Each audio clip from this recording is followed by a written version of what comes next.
Thousands of years ago, the Sindhu-Saraswati civilization laid out their cities with extreme precision.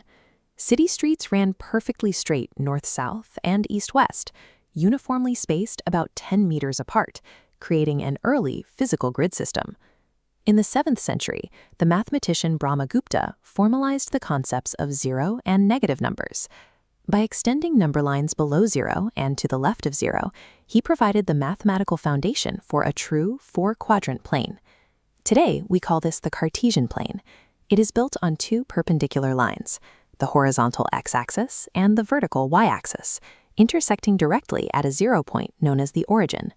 We locate positions here using an ordered pair. The first number dictates our horizontal movement, known as the abscissa.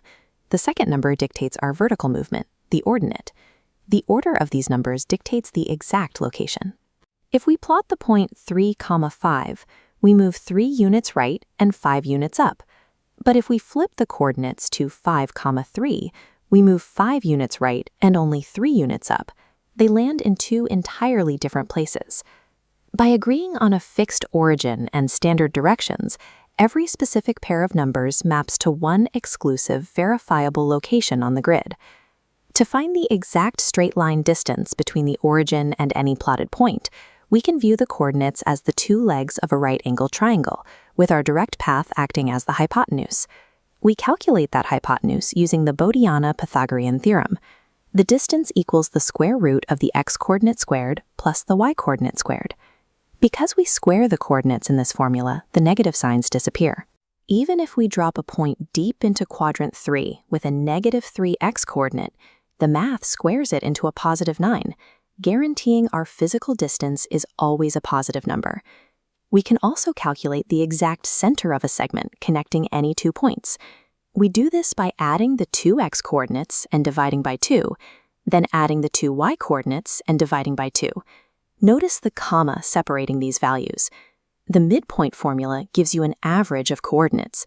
The result is a specific grid location on the plane, not a physical length or a single distance number. With just these two algebraic formulas, we can rigorously measure spatial distances and pinpoint exact centers, all without ever picking up a physical ruler.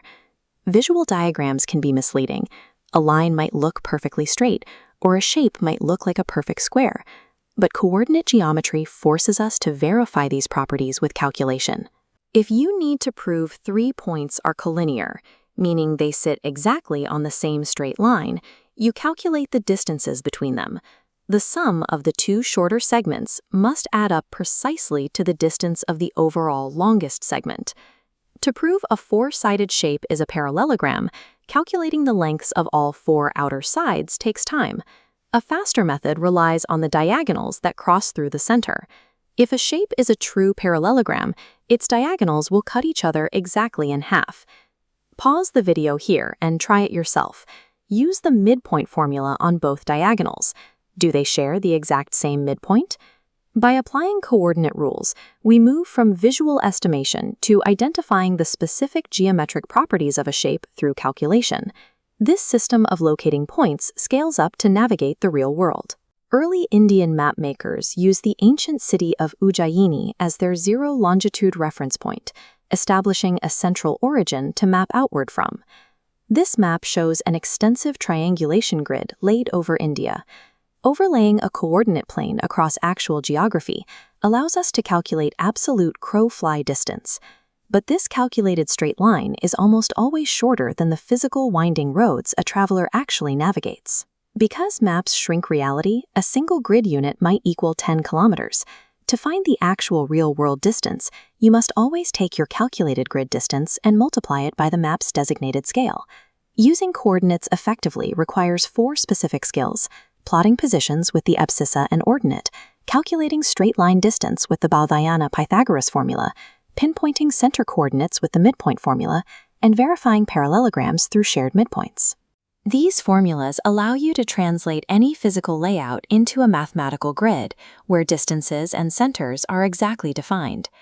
To put these methods into practice, visit edunudge.in and try our competency-based scenarios using the unique 5-step nudge system.